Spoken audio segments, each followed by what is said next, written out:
Tem razão. Talvez fale aqui. Bem, haja. Talvez dali venham os dois animados.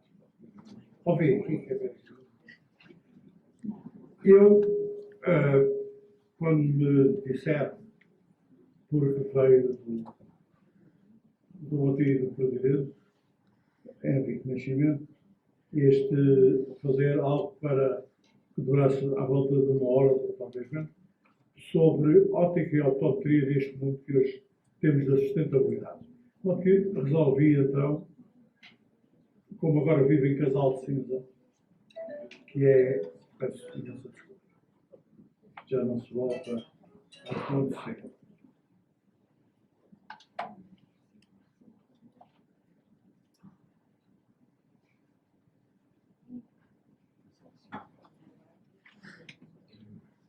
Peço desculpa, mas resolvi então fazer uma viagem que começa no segundo dia da criação. E no segundo dia da criação, nas trevas, às tantas, apareceu lumen. Lumen era uma das palavras que era conhecida, luz. E lumen é a radiação luminosa. É aquilo que vem das coisas, dos objetos, das coisas mais diversas, construída das formas mais dispares. E que às tantas começou a existir também neste ramo da Via Láctea, onde temos uma assoalhada que se chama Planeta Terra. E no Planeta Terra houve uma grande surpresa, porque nos primeiros dias da criação tinha aparecido o arco-íris, já foi uma grande surpresa, mas isso era o Arco da Aliança. Mas aqui, às tantas, por 1850, quando começou a estudar-se a máquina do vapor, houve uma coisa que ninguém estava à espera. É quando eu tenho algo quente e algo frio, estabelece uma interação entre o pequeno, entre aquilo que está quente e aquilo que está frio, e essa interação chama-se calor. Calor não é energia, não é nada. É uma interação. Se eu puser aqui, sai calor da minha mão para aqui. Se eu puser aqui um isolante, deixa de haver calor. Mas o que ninguém estava à espera é que a fonte fria aceitasse parte do calor e rejeitasse outra parte. Isso ninguém estava à espera. E que o calor aceito, o calor que era aceito, era um calor bastante especial, porque era aquilo que dava energia livre e dava também a capacidade de fazer trabalho.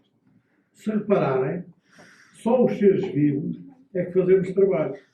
Os seres inertes não têm hipótese nenhuma de fazer nenhum trabalho. Por mais maior que seja o padragulho, aquilo não faz trabalho. Mas nós somos capazes de fazer trabalho tendo energia livre.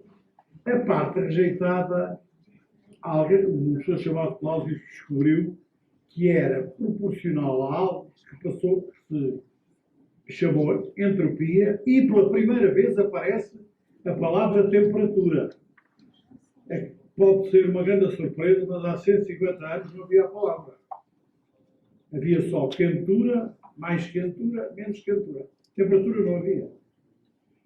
Mas esta entropia é o calor que é mandado a dividir para a temperatura do corpo que está a irradiar. De modo que a energia que vem do Sol vem com uma entropia muito baixa, que é o calor que vem do Sol dividido por 5.500 graus. É que nós devolvemos a dividido por 300 graus. O que quer dizer que o diferencial entre a entropia com que chega a energia e a que vem é que nos faz dar origem à vida. Logo que nós não somos nada filhos do planeta. O planeta tolera-nos. Nós somos filhos da luz e do cosmos. Logo que é uma profissão nobre esta coisa da óptica, porque trata daquilo que são os seres vivos. Filhos da luz, se quiserem do cosmos. que às tantas são mesmo capazes de pensar e ouvir música como esta dentro da cabeça. Porque é isto que é um compositor de música que há no mundo, são os compositores. O resto disso como uma rabeca a música. Agora, quem ouviu isto pela primeira vez, não ouviu no meu instrumento. Ouviu dentro de si. E os filhos das mulheres somos filhos do cosmos e alguém cantou isto como ninguém chama. José Saramago. Da minha estrela um passo me separa, lumes da mesma luz que dispersou na casual explosão do nascimento. Entre a noite que foi e há de ser, a glória solar do pensamento. E por isso, que ninguém fique muito decepcionado, nós façamos a nossa vida tendo por limites do intervalo de como é que criamos a nossa vida, um lado, esta pintura de Millet, da paz, do pôr do sol, do Dalí, da ferocidade, da atrocidade, da crueldade. Mas nós vivemos isto, vivemos entre a fraternidade e o fratricídio. E não tenho ninguém vergonha disto, que é assim mesmo que nós somos. É entre a fraternidade e o fratricídio. Como é que recebemos e que trocamos a interação uns com os outros? Com energia, a tal aceite e a tal rejeitada que dá a entropia. Mas quando quiserem falar em sustentabilidade, têm que ter este par. As etiquetas deviam ter este par. Era energia e entropia. Porque só assim é que a gente é capaz de aquilatar, se sim ou não, uma determinada energia é melhor que outra. Esta entropia, que é o calor rejeitado pela fonte fria, que ninguém estava à espera, foi um grande mistério. Mas houve uma coisa que se notou logo, é que se o sistema for fechado, por exemplo, esta sala fechada, a entropia cresce sempre. E este facto de entropia cresce sempre quer dizer que ou nós temos uma forma de baixar a entropia, ou a entropia é uma espécie de rédea que nos leva até à morte. O segundo princípio da termodinâmica, que é este que eu acabo de dizer, é a lei mais universal que existe, incluindo na óptica e na optometria.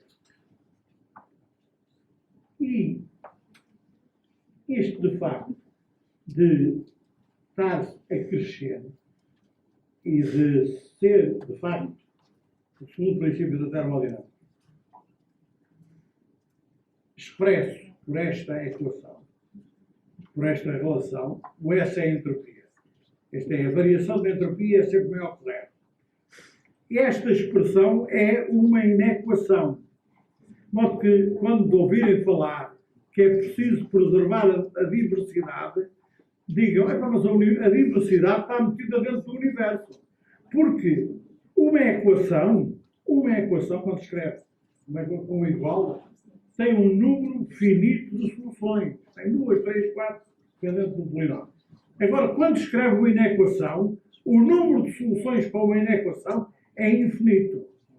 De modo que este, segundo a lei mais universal do universo, a diversidade é óbvio que é a solução que está metida dentro do universo e é muito mutável. Claro que é capaz de dar como solução para o universo dinossauro. Claro que é capaz de dar vírus. Claro que é capaz de dar atmosferas de metano. Claro que é capaz de dar atmosferas como oxigênio e a gente lá viver nela. Mas esta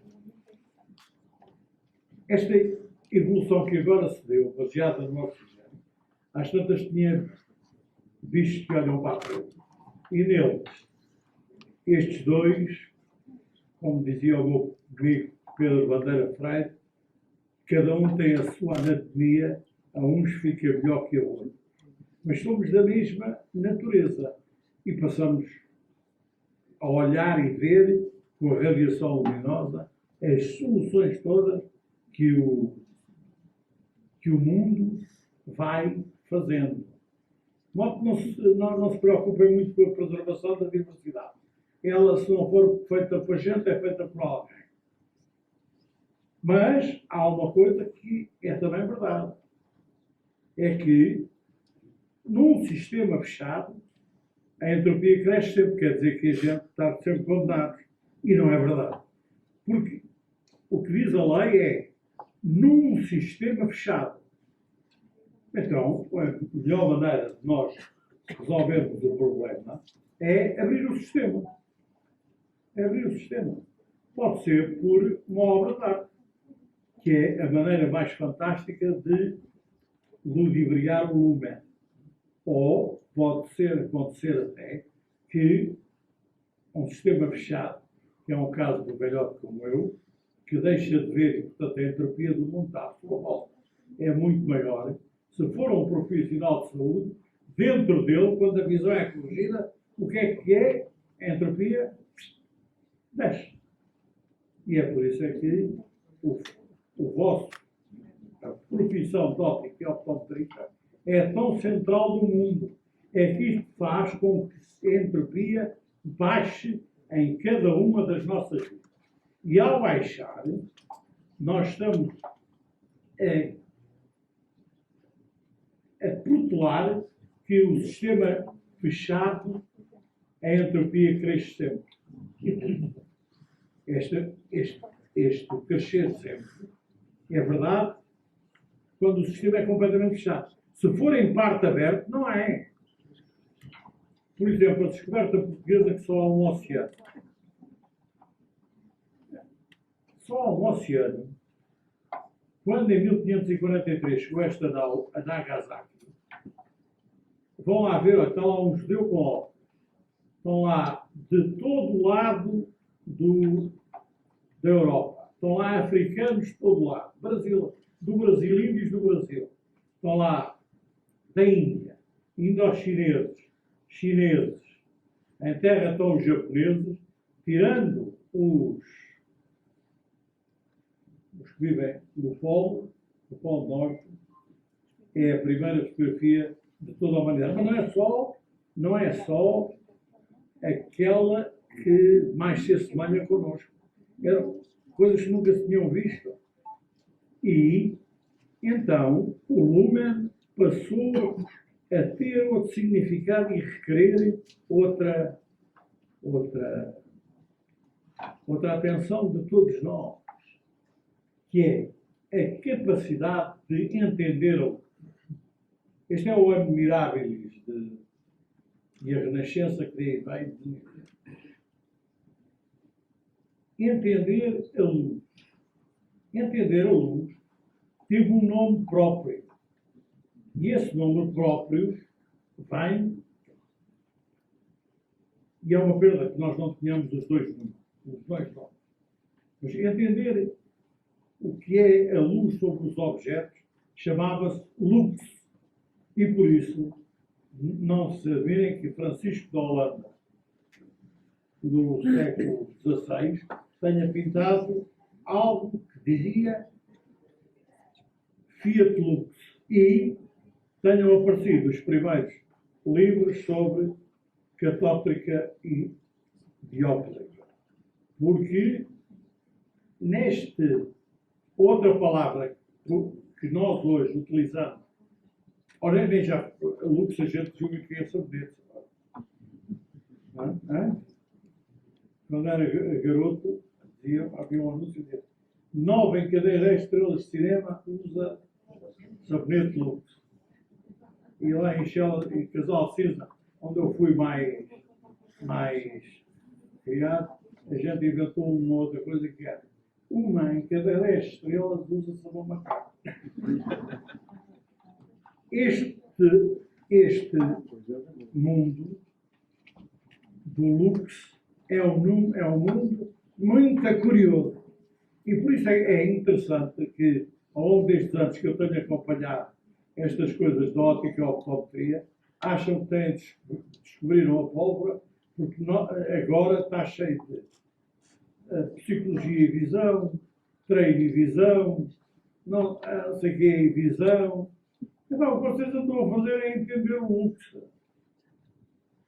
Porque até aqui era só entender o lumen. Como é que a radiação luminosa vai de um lado para o outro e como é que vai. Porque no Lux é que está a grande tarefa. Claro que eu devo dizer que havia o lumen, que era a radiação luminosa. Isto é uma perda da linguagem. Os gregos e os aramaicos tinham as duas palavras. Era o lumen, que era a radiação luminosa, depois o lux, que era a radiação luminosa sobre os objetos e o que fosse, e depois nós juntámos as duas coisas e chamámos-lhe só luz. Mas são as duas que existem. E para entenderem bem, e para vos dar os princípios do que é hoje já uma parte significativa do vosso congresso, eu vou dizer quem é que levantou o véu sobre como é que a luz se entende sobre os objetos. O humano se entende sobre os objetos. Esse senhor chamava-se Jacob Bernoulli. É o mesmo que escreveu as equações que a gente permite voar. E o que é que este senhor escreveu? Um livro que se chama A Arte de Conjeturar. Só há 7 anos esta parte é que foi traduzido do latim. E a arte de conjeturar tem duas partes. Uma que ficou cultural. E a que ficou cultural, o que diz é a lei dos grandes números. Se eu tiver tempo que chegue, fizer uma experiência, às vezes com que algo, a frequência com que algo acontece é o acaso disso suceder. Mas o Bernoulli, na arte da conjetura, tinha feito mais. Porque na altura eu tinha essa facilidade, acaso e probabilidade, ou seja, chance, sorte, não eram sinónimos, mas nem pouco mais ou menos. O acaso era a lei dos grandes números. Mas o facto de eu saber que sai caras ou coroas de uma moeda 50% das vezes, não adianta nada ao centro. Esta probabilidade é uma medida de quão certo ele está. Como é que ele chega a esta probabilidade? Por combinação de argumentos. Tem imagens de satélite, cartas de superfície e vem para a janela. Cada argumento tem um peso. E, portanto, a este conjunto dos argumentos e pesos, o Sr. Bernoulli chamou sistemas de crença. Ele pintou. E ele pintou este quadro. Isto é uma natureza morta. Still life, em inglês, natureza morta. A natureza morta é de objetos inanimados. Ele chamou-lhe still life. Eu agora pergunto-vos a todos se acham que há ali algum objeto que esteja parado. Aliás, há um que não podia estar, que é a andorinha. O resto está tudo a mexer. Portanto, ele chamou este quadro Still Life Fast Moving. E isto é a genialidade do Dalí. É que ele foi capaz de, num quadro, pôr isto e o seu contrário no mesmo local ao mesmo tempo. E, portanto, Zenão tinha razão e não Aristóteles, que é duas coisas não podem estar no local ao mesmo tempo, no mesmo instante. Podem. Podem, porque os dados, nós guiamos-nos por dados, e o que faz a luz, o lumen, é pôr dados a ver. Mas depois dos dados, a gente recolhe mais ou menos a informação de um dado ou do outro, consoante for treinado. No campo presidente. Se o treino der para ver lá uma informação num dado, é aquele dado. Se não der, não dá. E então o que o Sr. Bernoulli fez foi dizer o mundo é feito com interações.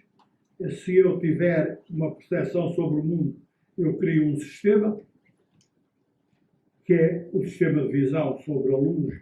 Isto é para qualquer coisa, mas é a luz em cima dos objetos. Dá o sistema. Se eu tiver um sistema de crenças, então eu sou capaz de saber quais são as minhas observáveis. Os dados estão lá todos na mesma para toda a gente.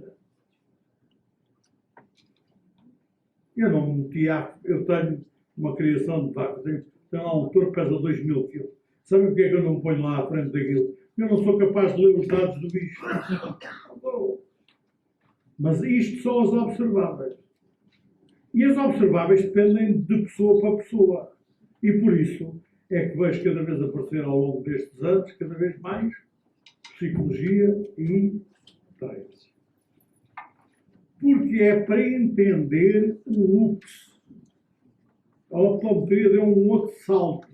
A visão não é só do lume, é também do luxo. E nós podemos então fazer isto para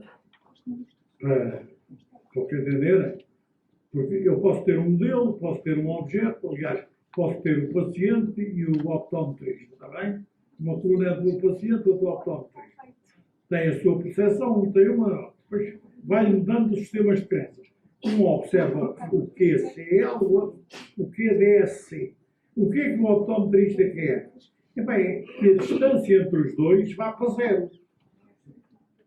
E o que é que faz? Olha, vai treinando, estão a ver aquilo ali, faz uma vez, faz duas, faz três, faz 100, faz 1000. O que é treino? Para quê? Para que aquela distância seja o mínimo possível. Quando chegar aqui, nós temos o problema, então, aquilo que desejamos, o que é que seja resolvido. E estas são as equações gerais de todos os sistemas, incluindo e fundamentalmente o humano. E se pensam que isto não existe, é porque nem toda a gente tem o privilégio de ser diretor do programa de ciência da nave. Mas garanto-lhes que isto está na maior parte dos capacetes mais avançados dos F-35. O sistema de crenças. Que é para dizer o que é que o parceiro vê. Mas não é preciso ir tão longe. Estes 3 parceiros que vão ver ali são 3 facas figuras. Nunca conseguiriam caçar a peça de carne que 15 leoas e um macho caçaram. Eles vão esperar porque essa peça seja caçada e vão ver o que é que acontece. Agora eu pergunto-vos para perguntar é: há algum de vocês, ou eu alguma vez sentavam ou se acocoravam onde estão estes 3 senhores? 3 fracas figuras, estão lá 15 leões com uma peça de carne. Eu tenho cães da serra, eu sei o que é quando eles estão a comer. Ali, aqueles 15 leões, estes homens estão a querer entender o que é que está lá na frente. Estão a querer entender o luxo. Portanto, estão a extrair de lá dados que a gente não vai ser capaz de ver e tirar informação que a gente não é capaz de tirar. Claro que o jornalista lá da BBC diz umas baboseiras, até que não sei o que era, uma estrela. Mas pronto. O que estes homens vão fazer são 15 leões e um macho. Eles vão se levantar. Eles estão a comer a peça de carne, porque acabam de casar. Este é um homem sábio. Porque nenhum de vocês se sentava, nem eu podia lá ao pé. Eu a 5 km, assim, e o meu carro bateu a 5 km, nem me sentia bem. Mas eles vão lá, quer ver? E às tantas, o que é que a gente deu? Para depois mar. Este bicho está a comer. Este bicho está a comer. Sabem o que é que vai fazer? Vai ali e às tantas há uma leoa que foge. Uma fugiu. Outra fugiu. O macho, o leão. 15 leões vão-se embora. Agora digam-me se vocês são capazes de saber o que é que eles estavam a ver. E depois há ainda mais. Há uma leoa que depois do senhor cortar uma peça de carne, há uma leoa que vai lá onde está a peça de carne, pega-lhe, sabem para quê? Não é para ir atrás dele. Porque este senhor, que é um sábio, mete aquilo ao ombro, e a leoa, que é lá das paradas, chefe daquilo, vai até à carcaça, eles vão nas calmas embora, e vai escondê-la, não venham lá eles outra vez. Agora digam-me, senhores optometristas e ópticos, o lumen é o mesmo. Mas o luxo para nós e para estes senhores não é o mesmo. E o que é que difere? O sistema de treino. Que é o treino da psicologia. E portanto, está aberta e a União, e este Congresso mostra uma nova área de apreciação deste quadro, que é o que é que faz e como é que se resolve este problema dentro. Houve um homem chamado Claude Bernard, em 1870, mais ou menos quando descobriu a entropia, era médico, inventou a medicina fisiológica, e ele às tantas diz: uma vida livre e independente requer a constância do bem interno. Ou seja, se eu for igual a vida, também não vai. Se me arranjar um joelho de novo, faz favor. Isto dava-me bem com o joelho que era. Agora, isto quer dizer que eu tenho a entropia total cresce. Eu tenho uma entropia dentro de mim e outra que está fora de mim. E eu quero que a entropia dentro de mim cresça, que é para eu estar vivinho de saúde. Mas quanto mais de crescer dentro de mim, mais eu tenho que exportar. Isto não há volta a dar. Ou está dentro de mim, no total tem que crescer. Num sistema fechado. Ou então abrir o sistema. E isto, nós temos que ter uma solução para isto, que é, a gente, claro que queremos ter boa saúde, mas também não queremos exportar muita entropia. Nós podemos até escrever as equações até ao final, que é, eu tenho isto maior que zero, tenho uma entropia interna e outra externa, a de cima tem que crescer sempre, e eu agora, se quiserem, tenho esta coisa que é, uma é maior que zero, se a outra for menor que zero, que é o que a gente luta todos os dias, aliás, foi para isso que almoçou, para a entropia descer, a gente exporta entropia que nunca mais acaba. E isto tem que ter uma solução. E a solução disto foi dada por um senhor que acabou por felicidade, chamado Boltzmann, e disse, o mundo é assim, porque o mundo é constituído por átomos. E fez a conta de quanta energia é, porque havia aquele mistério que ainda persiste durante esta minha conversa toda, porque é que a fonte fria rejeita o calor da minha mão. E ele disse, isto é feito com átomos, e eu vou calcular quantos átomos é que têm uma determinada energia. E chegou à exponencial. E eu queria dizer que há muito poucos átomos com muita energia e muitíssimos átomos, muitíssimos com quase nada de energia e muito poucos com a energia quase toda. Mas estão a ver, há de haver aqui dentro do copo de água moléculas que têm mais energia do que as que estão na minha mão. Esse calor é rejeitado. E depois, houve o Sr. Paredes que fez o mesmo para a propriedade, e quando estava toda a gente descansada, apareceu este senhor chamado Zipf, que escreveu um livro fantástico, especialmente o segundo título, a mim apela bastante, que é Comportamento Humano e o Princípio do Menor Esforço. Não adianta trabalhar, não é? Aquela coisa do meu caro Botinho que é don't work hard, work smart.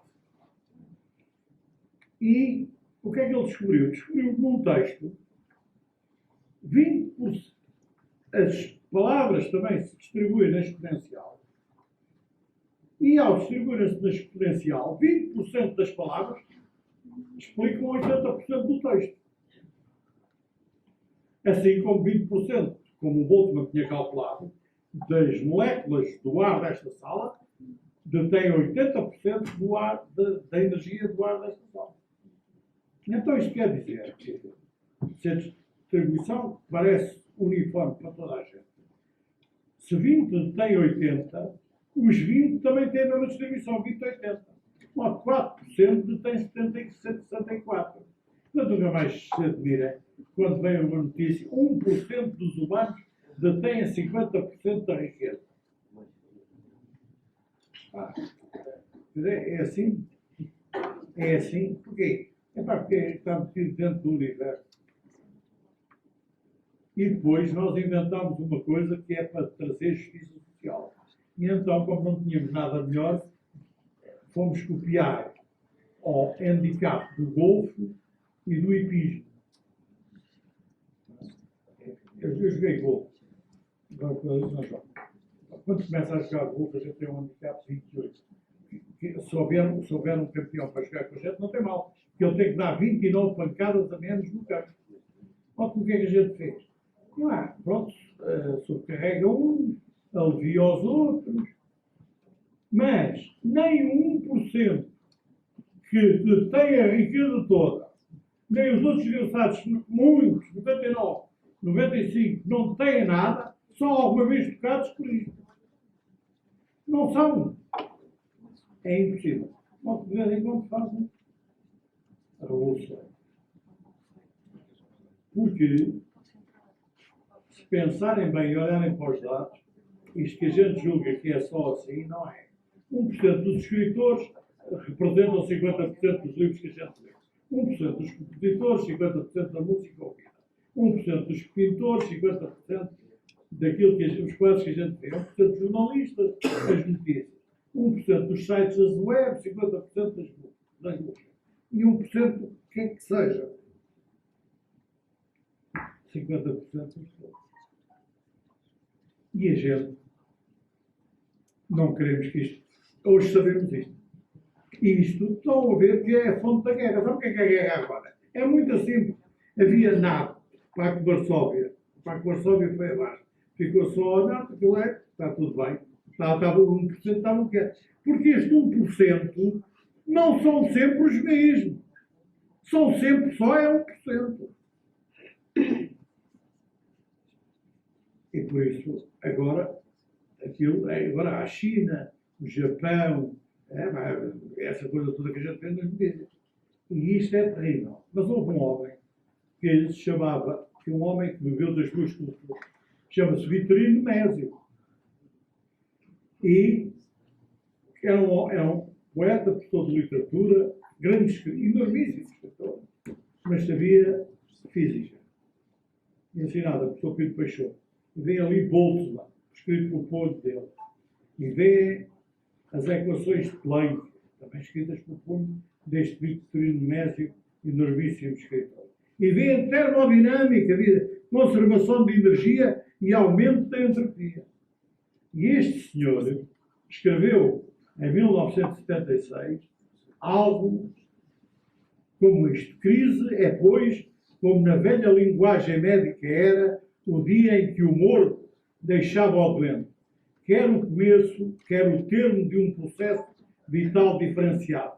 A tensão na passagem de algo a algo, o momento de risco e logo o de conversão de um estado em outro.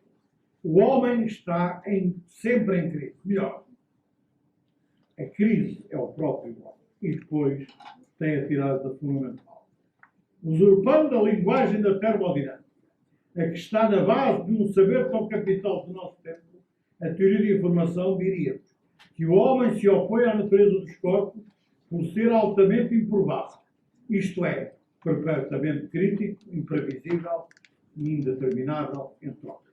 O que é hoje o que somos, homo entrópico. E por isso, nós temos uma grande dificuldade em lidar com os dias de hoje. Mas talvez fosse bem encontrar, que é difícil, como o Sr. Presidente da Assembleia Geral conhece, é difícil encontrar a era do ato de do homem. Mas ele está lá o caminho que é a sociologia da entropia não é toda antipática. Metade dos problemas do homem atual bem se resolveriam talvez pelo segundo princípio da termodinâmica e com a teoria de informação. Isto é um homem de letra.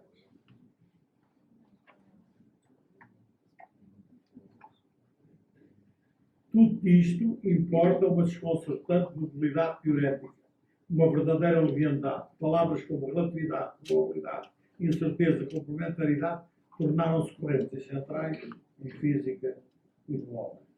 E no homem, nós sabemos como baixar a entropia. No caso do baixo da gama, foi o optometrista que foi daqueles óculos que aquele baixo da gama E ele ficou a ver melhor, a entropia desceu. E nós fomos aprendendo a ser humanos, a marcar as coisas como são, mas temos que encontrar uma nova estrutura, uma porta que dê para a solução desta coisa que temos aqui infernal na nossa vida, que é, para diminuir internamente, temos que exportar entropia. E depois temos esta distribuição causadora dos conflitos e da guerra. Os 20-80, 1% que o homem entrópico cria. Como é que isto se resolve? É com energia, a mais baixa, entropia. E houve um homem, que está ali a figura, chamado Príncipe Piotr Kropotkin, que deu a solução. Escreveu o livro fundamental que lhe dá origem. 1902, Ajuda Mútua. Logo a seguir a Darwin ter escrito a Origem das Espécies, em que ele diz, pronto, o dia é ganho por mais adaptado e por mais forte. Quando a gente escreve as equações matemáticas disto, dá que ninguém mais sobra. Não sobra ninguém. Mas este senhor, está mais que provado que Darwin tem razão. Cientificamente está provado que sim, senhor, é o mais apto fica.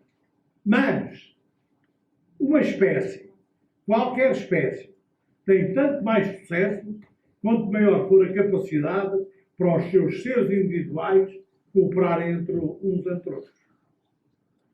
Há bocado os leões fugiram um de cada vez. Suponham que eles cooperavam entre eles. É possível caçar leões? É. Porquê? Porque não cooperam. É possível caçar elefantes em manada? Não, não é. Porquê? Porque eles cooperam. Caça-se o elefante sozinho e velho.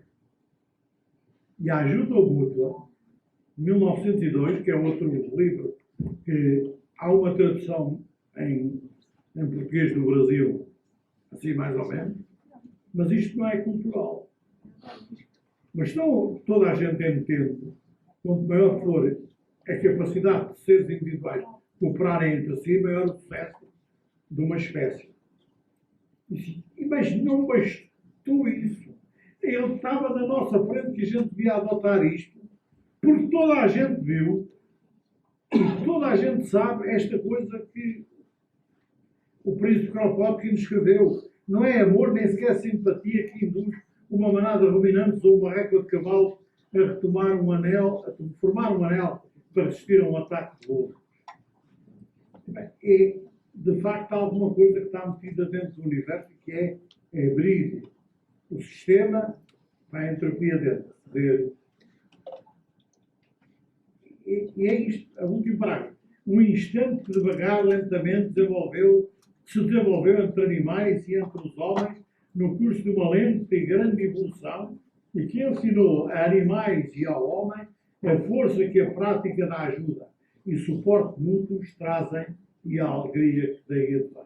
E todos nós vimos o filme Brilliant Mind, uma mente brilhante, daquele esquizofrénico dos Estados Unidos.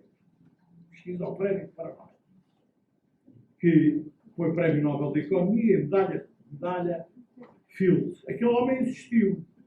E em 1950 publicou a chave para esta coisa que é o próximo passo da ótica, que é criar do homo entrópico o homo sustentável.